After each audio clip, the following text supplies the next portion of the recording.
하나님의 은혜와 사랑과 평강이 이 시간 충만하기를 주의 이름으로 축복합니다. 하나님은 예루살렘에서부터 시작된 복음과 교회를 이방인에게까지 전파되도록 역사하십니다. 그래서 사울을 택하시어 회심시키시고 베드로를 통해 이방인인 고넬로에게 세례를 베풀게 하십니다. 또한 핍박을 피하여 간 자들이 이방인의 땅에서 복음을 전하게 함으로 최초로 이방인 교회를 세우게 하십니다. 바로 지난주에 본 안디옥 교회이죠.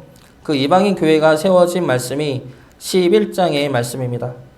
하나님의 복음은 그렇게 예루살렘을 넘어 세계로 퍼져나가고 있을 그때에 예루살렘에는 또 한 번의 환란이 임하게 됩니다. 바로 야고보의 순교와 베드로의 투옥 사건이죠. 베드로는 여러 번 감옥에 갇힙니다. 이번에 오늘 말씀에 갇힌 거는 세 번째 갇힌 것이 되죠. 그러나 이번에도 베드로는 죽지 않고 감옥에서 풀려납니다. 오늘 말씀을 보면 야고보는 순교를 당하고 베드로는 풀려납니다. 그리고 그 와중에 교인들은 밤새 기도합니다. 그리고 이 모든 문제와 사건을 일으킨 자로 헤롯 왕이 나옵니다. 12장의 말씀을 보면 헤롯 왕의 모습은 믿는 이들, 즉 교인들과 베드로의 삶의 모습과 대척점을 이루고 있습니다. 이 둘의 모습은 다르죠. 그리고 이 둘의 결과도 다르게 나옵니다. 23절과 24절 말씀 보겠습니다. 12장 23절과 24절 말씀. 헤롯이 영광을 하나님께로 돌리지 아니하므로 주의 사자가 곧 친히 벌레에게 먹혀 죽으니라. 하나님의 말씀은 흥왕하여 더하더라. 헤롯은 벌레에게 먹혀서 죽습니다. 그러나 하나님의 말씀은 흥왕하여 더하여집니다. 믿는 이들을 죽이고 가두고 핍박하려 한 헤롯 왕은 하나님의 심판을 받게 되죠. 그러나 핍박당하고 죽임당하고 고문당한 믿는 이들은 더욱더 흥왕하게 됩니다. 이 차이가 어디에서 일어납니까? 바로 하나님으로부터 일어나는 것이죠. 세상에서는 헤롯이 힘이 세고 권력이 있고 모든 것을 죽일 수 있는 힘과 권력을 지녔지만 그 힘과 권력으로도 하나님을 막을 수는 없습니다. 그 모든 것들도 하나님이 보낸 작은 벌레조차 이기지 못하게 되죠. 반면에 아무런 힘도 없고 아무 능력도 없으며 가두면 가두는 대로 죽이면 죽이는 대로 살 수밖에 없는 자일지라도 하나님이 붙드시면 아무도 그들을 없앨 수는 없습니다. 하나님이 붙드시면 그 모든 상황 가운데서도 번성하는 능력이 일어납니다. 바로 하나님을 붙드느냐 붙들지 않느냐의 차이이죠. 오늘 말씀에는 하나님을 붙드는 자의 삶과 그렇지 않은 자의 삶이 극명하게 대조되어 나타나고 있습니다. 오늘 말씀 통해 하나님을 붙드는 자의 삶의 모습이 어떠한 모습인지 살펴보고 우리 또한 하나님을 붙들며 살아가는 삶이 되기를 주의 이름으로 축복합니다. 먼저 하나님을 붙들지 않는 자로 대표되는 헤롯의 삶의 모습은 첫 번째로 자신을 위하여 사는 삶입니다. 철저하게 자신을 위하여 살아가죠. 오늘 말씀에 나오는 헤롯 왕은 헤롯 아그리파 1세로 예수님이 태어날 당시에 아이들을 죽였던 헤롯 왕의 손자입니다. 이 헤롯 왕은 로마가 심어준 이스라엘의 왕이었고 에돔 족속이었습니다. 그래서 유대인의 왕으로서의 명분이나 정통성은 없는 왕이죠. 유대인이 아니기 때문에 그렇기 때문에 헤롯 왕은 유대인들의 인심을 얻기 위해 유대인들의 율법을 지키는 척했습니다. 그리고 더 나아가 유대인들이 싫어하는 사도를 죽이기로 합니다. 그래서 야고보를 죽이죠. 죽이는 이유가 무엇입니까? 이스라엘을 지키기 위해서가 아닙니다. 나라의 안녕과 복지를 위해서도 아니죠. 야고보를 죽인 이유는 자신이 누리는 왕의 자리를 지키기 위해서이고 그러기 위해서는 유대인들이 좋아하는 것을 유대인들의 인심을 얻어야 했기 때문입니다. 철저하게 자기 자신을 위해서이죠. 그래서 남들의 목숨까지도 이용하는 자가 이 헤롯 왕입니다. 그러나 베드로는 어떻습니까? 자신을 위해 사는 삶이 아니죠. 주님을 위해 사는 삶을 살아가고 있습니다. 베드로가 자신을 위해 살아갔다면 일찌감치 복음을 전하지 않고 도망갔을 것입니다. 예수님을 모른다고 했을 때처럼 복음을 전하지 않고 도망갔겠죠. 감옥에 갇히는 것이 두려워 도망갔을 것입니다. 그러나 이제 베드로의 삶은 자신을 위하는 삶이 아니라 주님을 위한 삶을 살아가고 있는 모습을 보여주고 있습니다. 그렇기 때문에 감옥에 갇혀도, 세 번째로 갇혀도, 그리고 결국은 순교당할 것을 알면서도 복음을 전할 수 있었던 것입니다. 우리가 누구를 따라 사는지에 따라서 우리의 생각과 우리의 행동은 달라집니다. 무슨 사건이 나면 그 사건 속에서는 여러 사람들의 모습이 나오죠. 자신만을 위하여 살아가는 사람의 모습들은 우리의 눈살을 찌푸리게 합니다. 반면에 그 속에서도 남을 위하여 자신을 희생한 자들의 이야기는 우리에게 감동을 자아내게 하죠. 2년 전에 있었던 이태원 참사를 기억하실 것입니다. 그때 사건을 보면 충격적인 것은 그때 그 모습을 보면서 영상을 찍고 노래를 부르는 무리들이 있었다는 것입니다. 그들에게 있어서 그 사고 현장은 유흥거리죠. 영상으로 찍어서 자랑할 만한 것이 지나지가 않습니다. 그래서 영상으로 찍으면서 노래도 부르고 있었던 것이죠. 이들의 삶의 중심은 어디에 있습니까? 자신에게 있죠. 그래서 남들이 죽든 말든 그것이 나에게 어떠한 이익과 재미와 쾌락을 주는지에 따라 움직이게 됩니다. 얼마 전에는 유명 유튜버를 협박한 유튜버에 대한 사건이 있었죠. 지금도 소자 중에 있는데 먹방으로 유명한 유튜버의 사생활 빌미로 돈을 갈취하고 협박합니다. 그런데 그 협박한 유튜버 역시 유명한 유튜버였습니다. 그런데 자신의 이득을 위해 협박을 하게 되는 것이죠. 반면에 어느 사고에서든 의의는 있습니다. 그로 인해서 사고에서도 희망을 보고 따뜻함을 느끼게 되는 것이죠. 이태원 압사 사고 속에서도 그때 당시에도 의의는 있었습니다. 대표적인 것이 인터넷 BJ 한 명이 그 사건 현상에 휩쓸려 가고 있었는데 어느 청년이 잡아 끄집어내어 죽었다고 합니다. 그렇지 않았으면 자신은 죽었을 거라고 이야기를 하죠. 그래서 이 BJ 한 명이 구조받고 나서도 한동안 숨이 안 쉬어져서 호흡을 가다듬었다고 합니다. 그리고 나서 이 사람도 구조해내는 사람들 사이에서 휩쓸려 가는 사람들을 끄집어내는 일에 동참했다고 합니다. 그래서 5명에서 6명 정도를 구조해내었다고 이야기하죠. 그 자신이 죽었다 살아나서 정신이 없었고 두려웠을 텐데도 끝까지 남아 최대한 살리려 애쓴 그의 모습을 보면 그가 결코 자기 중심적인 삶을 살지 않았음을 알 수가 있습니다. 우리는 누구를 위해 살아가고 있습니까? 우리는 우리에게 생명을 주시고 우리를 구원하시고 우리를 자녀 삼으시고 우리를 하나님의 백성으로 세우신 주님을 위해 살아가야 합니다. 주님을 위해 사는 삶은 주님을 따르며 주님을 닮아가는 삶입니다. 주님이 우리를 사랑하셨듯이 주님의 말씀을 따라 살아가셨듯이 우리 또한 그렇게 살아가야 할 것입니다. 그 삶을 통해 우리로 하여금 거룩한 하나님의 백성으로 세워지기를, 우리가 그러한 백성으로 세워질 수 있기를 주의 이름으로 축복합니다.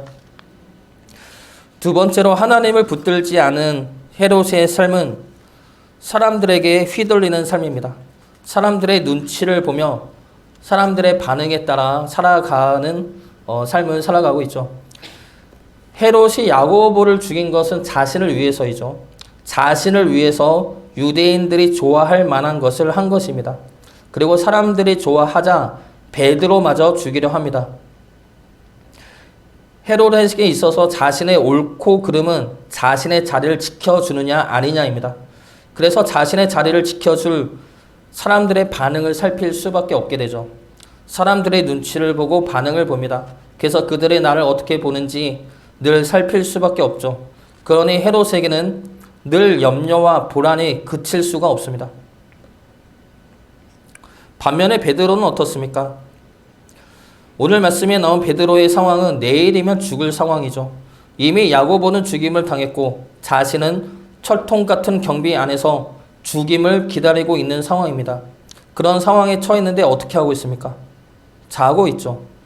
그것도 깊이 잠들었던 것 같습니다. 그래서 천사가 와서 깨우는데 옆구리를 쳐서 깨웁니다. 나타난 줄도 모르고 잠이 들었던 것이죠. 그렇게 해서 감옥을 나오는데 얼마나 깊이 잠들었으면 감옥을 다 나올 때까지 꿈인지 생지인지를 모릅니다.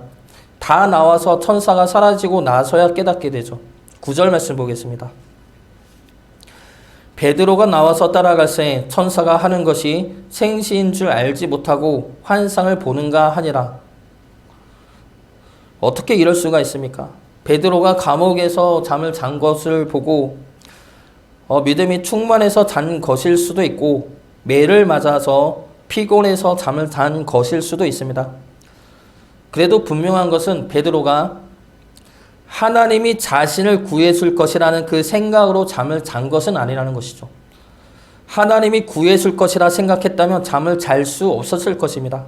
베드로는 야고보가 죽는 것을 보았고 자신도 이제 죽을 것이라는 생각을 했습니다. 그리고 또 하나 알 수 있는 것은 자신은 죽을 것이나 베드로는 염려하지 않았다는 것입니다. 베드로에게 염려하고 걱정하는 마음이 있었다면 이렇게 깊은 잠에 빠질 수가 없겠죠. 그렇다고 해서 염려가 없었다는 것도 아닙니다. 염려가 있었으나 염려하지 않았다는 것이죠. 베드로전서 5장 7절 말씀입니다. 너희 염려를 다 주께 맡기라. 이는 그가 너희를 돌보심이라. 베드로의 고백입니다. 베드로에게 염려가 없을 수는 없습니다. 예루살렘 교회를 이끌어가는 사도 중에 한 명인데 그 복음이 유대인들에게까지 전파되는 중요한 시기인데 어떻게 염려가 없을 수가 있겠습니까? 그럼에도 불구하고 베드로가 잠을 잘 수 있었던 이유는 이 모든 염려를 하나님에게 맡겼기 때문에 가능한 것입니다. 하나님에게 염려를 맡겼다는 것은 내가 살든 죽든 이 모든 것들이 하나님의 섭리 안에, 하나님의 뜻 안에 이루어질 것이라고 믿는 것이죠. 내가 없어도 하나님의 교회는 하나님이 이루어내신다는 믿음이 있기 때문에 염려를 맡긴 것입니다. 야고보는 죽었습니다. 야고보의 사명은 거기까지였기 때문에 하나님이 받아주신 것이죠. 그러나 베드로는 그렇지가 않습니다. 베드로는 앞으로도 감당할 사명이 남았습니다. 그렇기 때문에 하나님은 베드로를 감옥에서 구원해 내십니다.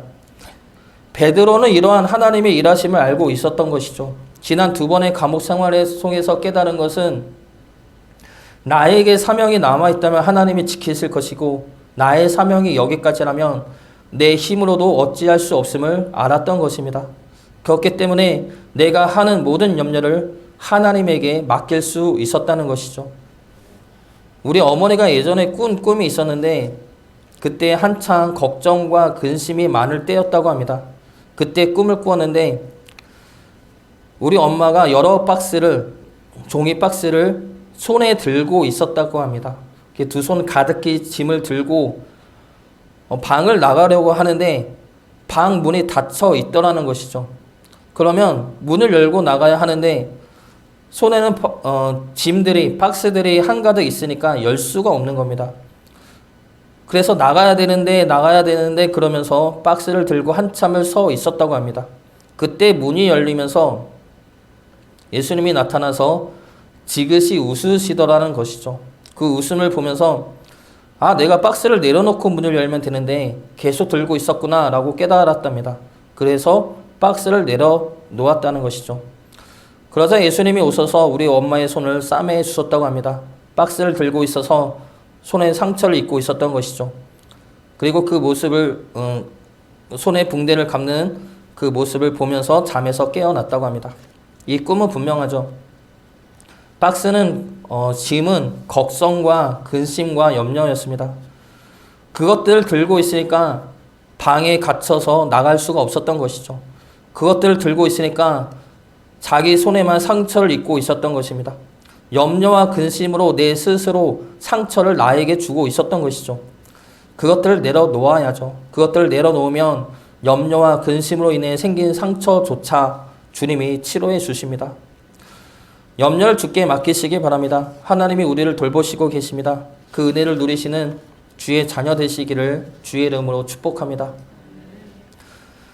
마지막 3번째로 하나님을 붙들지 않은 헤롯의 삶은 세상의 힘을 의지하는 삶이었습니다. 헤롯은 자신을 위해 유대인들의 눈치를 살피면서 정치를 한 이유는 자신이 가진 힘을 의지하기 위해서이죠. 자신을 지킬 수 있는 것은 자신이 자리한 권력과 권세로부터 주어지는 세상적인 힘이라 믿었습니다. 군대와 감옥과 사람을 죽일 수 있는 칼, 이런 것들을 부리고 사용할 수 있는 자신의 자리가, 왕이라는 그 자리가 자신을 지킬 수 있다 생각을 한 것입니다. 모두가 다 그렇게 생각을 하죠. 세상은 그런 힘을 가진 자가 지배한다고 생각을 합니다. 그런데 오늘 말씀에서 교인들이 가진 무기는 무엇입니까? 베드로와 베드로를 위해 기도하는 이들이 가진 무기는 하나도 없습니다. 물질적인 무기는 하나도 없죠. 폭력도 사용해서는 안 됩니다. 주님이 폭력을 사용하지 말라 하셨기 때문에 폭력도 사용해서는 안 됩니다. 세상은 칼과 창으로, 군대로, 권력으로 우리를 공격하는데 그 공격에 저항할 수 있는 우리의 무기는 무엇입니까? 우리의 힘은 무엇입니까? 바로 기도라는 것이죠. 기도 하나밖에 없지만 기도가 세상 모든 것들을 이겨냅니다. 베드로가 옥에 갇히자 교회가 기도합니다. 간절히 하나님께 기도하죠. 5절 말씀 보겠습니다. 이에 베드로는 옥에 갇혔고 교회는 그를 위하여 간절히 하나님께 기도하더라. 간절히 하나님께 기도하더라. 그런데 이 기도가 베드로가 살아나기를 위한 기도는 아니었던 것 같습니다. 베드로가 감옥에서 나와 교인들이 기도하는 마가의 어머니 집에 가죠. 그때 로데라는 여자아이가 베드로의 음성을 듣고 기도하고 있던 사람들에게 말을 하자 그들이 믿지를 않습니다. 미쳤다고 이야기하죠. 아니다, 진짜입니다. 그러자 그러면 천사겠지 이야기를 합니다. 15절 말씀 보겠습니다. 그들이 말하되 내가 미쳤다 하나 여자아이는 힘써 말하되 참말이라 하니 그들이 말하되 그러면 그의 천사라 하더라. 이들은 베드로가 진짜로 살아나올 줄로 믿지를 않았습니다.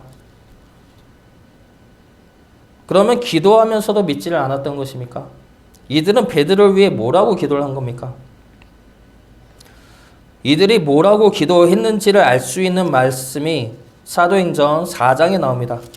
사도행전 4장에서도 베드로와 요한이 감옥에 갇혔다가 풀려나죠.